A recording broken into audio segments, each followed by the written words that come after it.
মুক্তির অপেক্ষায় এখন 95 জন মৎস্যজীবী।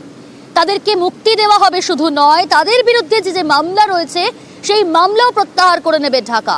এখনো পর্যন্ত যে খবর, মুখ্যমন্ত্রী মমতা বন্দ্যোপাধ্যায়ের তৎপরতায় মুক্তির অপেক্ষায় 95 জন মৎস্যজীবী।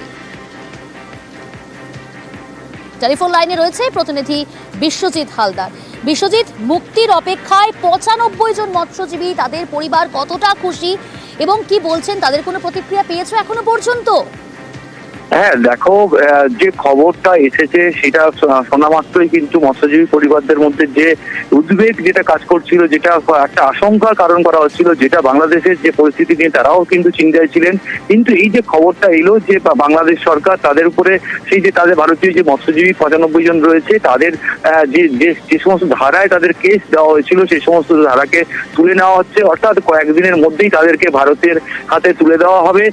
এই খবর আসার পর স্বাভাবিকভাবে কিন্তু তাদের মধ্যে একটা আনন্দ লক্ষ্য করা যাচ্ছে এবং তার পাশাপাশি তারা কিন্তু যে অ্যাসোসিয়েশন রয়েছে মৎস্যজীবী অ্যাসোসিয়েশন এবং যে মুখ্যমন্ত্রী মমতা বন্দ্যোপাধ্যায়কে কিন্তু তারা সরাসরি কিন্তু তারা ধন্যবাদ জ্ঞাপন করেছেন। যে তারা যেটা জানাচ্ছেন যে মুখ্যমন্ত্রী তাদের জন্য যে চিন্তা ভাবনাটা নিয়েছে তারই জন্য কিন্তু আজকের এই যে 95 জন মৎস্যজীবী এত তাড়াতাড়ি বাড়ি ফিরছে এবং তারা বারে বারে কিন্তু মুখ্যমন্ত্রীর কাছে ধন্যবাদ জ্ঞাপন করেছেন। তার পাশাপাশি এই মুহূর্তে তারা কিন্তু আপাতত সময় গোনা শুরু হয়ে গিয়েছে কখন তাদের বাড়ির লোক, তাদের যে পরিবার পরিজন তারা কাকদ্বীপ তথা ভারতে ফিরে আসবে সেই কিন্তু চেষ্টা, সেই সময় কিন্তু গোনা শুরু হয়েছে। তার পাশাপাশি তোমাকে জানিয়ে রাখবো, ভারতে যে বাংলাদেশি যে 90 জন মৎস্যজীবী তারা যে ভারতে আটকে রয়েছেন, তারাও ভারতীয় জলসীমায় ঢুকে পড়ার জন্য ভারতীয় যে উপকূল রক্ষী বাহিনী তাদেরকে আটক করেছিল, তাদেরকেও কিন্তু বাংলাদেশের হাতে তুলে দেওয়ার যে প্রক্রিয়া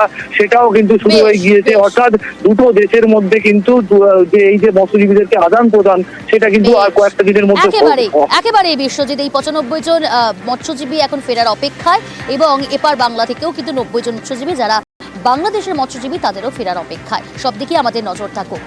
কর্মী সভায় মুখ্যমন্ত্রী মমতা বন্দ্যোপাধ্যায় এই 95 জন মৎস্যজীবীকে ফিরিয়ে আনার যে তৎপরতা দেখিয়েছিলেন, কি বলেছিলেন সেদিন শোনাই আপনাদের। 95